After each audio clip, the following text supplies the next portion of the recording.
from good to best. Mastering the types of adjective comparison. Comparison in adjectives, also known as degrees of comparison in adjectives, refers to the various levels of comparing nouns.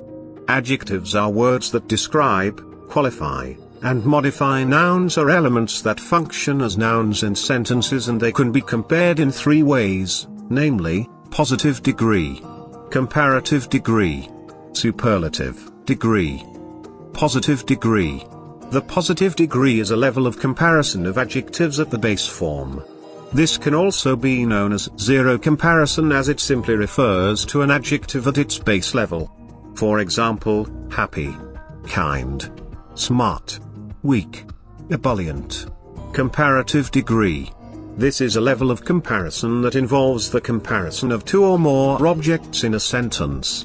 The comparative form of an adjective is created by adding the bound morpheme to a base form adjective. For example, stronger, smarter, faster, greater, funnier, as in, he is smarter than the other boys. She is faster than you. She is better than you at maths. You look nicer than the other girls. The building is taller than ours. The comparative form can also be achieved when more is placed before polysyllabic adjectives in their base forms. For example, Dolu is more handsome than James. Jasmine is more creative than you think. Luther more inspiring than the other villains. He is more daring than his brothers. She is more articulate than the lecturer. Superlative adjective. This is the form of comparison, or degree of comparison, used when an adjective is at an extreme position.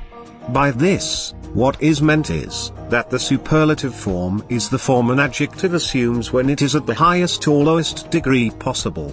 It is formed by adding the bound morpheme to an adjective in its base form. For example, fastest, luckiest, sweetest, mildest, etc., as in, he is the greatest king to walk the earth. She is the youngest child here. He has the smoothest palms ever. Rachel's skin is the softest. Maddie is the prettiest girl in the class. The superlative form can also be achieved by adding more before polysyllabic adjectives, adjectives with more than two syllables, in their base form. For example, it is the most interesting book I've read. He is the most careful person I've met. They have the most amazing view of the moon. She has the most disturbing theory of evolution. It is the least interesting movie I've ever watched. You would also notice that such superlative forms are always preceded by the definite article, there, in sentences. See you soon.